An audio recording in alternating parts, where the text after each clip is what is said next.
Mä itken, IFC. Bro, IFC buumas mun takia. Mä oon Ice Cagein ottelijana, bro, nähdään, goodbye.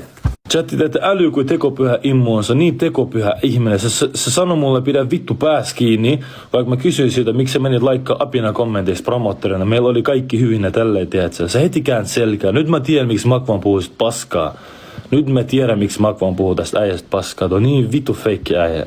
Matsin jälkeen mitään, sä heti meni puhumasta paskaa. Sun pitää yleensä puhua sun ottelijoiden kanssa, että hei, miksi sä teit tälleen? Mä en tykännyt yhtään tosta. Onko sul ok, että julkisesti mä sanon, että sun teko oli väärin ja sä ansaisit rangaistuksen, tiedät sä? Mut se ei tehnyt se meni heti, tiedät sä, Aura Pharma esittää, että se vitsi puhas ihminen. Maailman likasin tyyppi, ketä mä tiedän. Jos puhuu netissä pahasusta ja esittää hyvää ja tehdään kirjaa muista, missä puhuu muista paskaa. Tee kirja itsestäsi, kun tekopyhä ja vittu vasikka sä oot.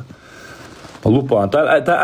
Tätä äijä on varmaan pantu siellä linnassa. Sen takia sitä, niin sillä tulee traumat, kun se näki, mitä mä tein Niklakselle. Sillä tulee traumat. Ai vittu, muakin pantiin, kun mä olin niin vasikka, tiedätkö. Se kävi toi, tiedätkö. Sen takia sitä kiukutti toi.